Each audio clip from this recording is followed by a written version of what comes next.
Nyo po ba na makarma yung tao na nagwalang niya po sa inyo? Gawin nyo po ito ng Tuesday or Friday. Yan ang mga pinakamabisang araw. Napaka-epektibo po nito. Kumuha ka lang po ng isang mahaba-haba na sili. At pagkatapos, kailangan po natin ng, ang gagamitin natin ay 4 na toothpick. 4 na toothpick.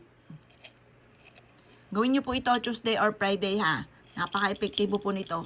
Sagrado po ito. Ngayon, kaya pagka halimbawa yung taong ito ay mapagbibigyan mo pa naman, hindi ka naman masyado na purwisyo, ay hiyain nyo na lamang. Pero kung ikay na purwisyo at talaga namang matindi ang ginawa po sa inyo, ay bigyan nyo po ng karma.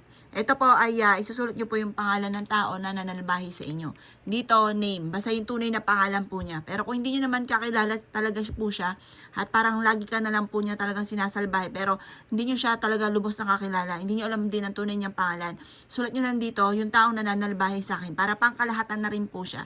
At pagkatapos po niyan, ilagay nyo po itong toothpick, ito pong sili po natin na mahaba. At pagkatapos mga boss, ito po, ang gagawin po ninyo, tutusukin nyo po siya, habang tinutusok nyo siya, paulit-ulit ka na nagwi-wish sa kanya. Gumamit tayo ng 4 or kaya po ay 2. May mga ibig sabihin ang mga bilang po niyan mga bossing.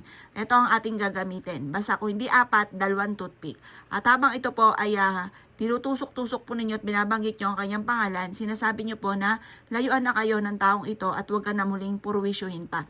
Huwag kang magwi-wish ng labis kasi alam nyo yung mga gumagawa din ng mga ganito, may balik din po yan. Ngayon, kung talagang sobra-sobra at gusto nyo lang siyang bigyan ng lesson, mainam po na gawin nyo po ito.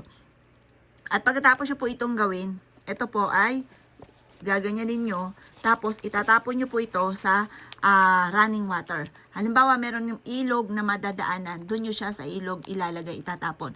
Kaya sabi nyo po, tinatapon ko na lahat ng kamalasan ko, tinatapon na kita, huwag ka na muling babalik pa sa buhay ko. Ganon mga bossing ko ha.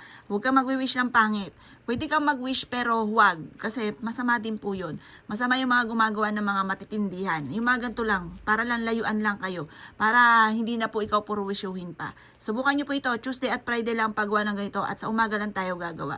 Kasi hindi naman tayo gumagamit ng black magic at may balik po yan. At ganoon din po sa hapon, huwag kang gagawa ng sa hapon.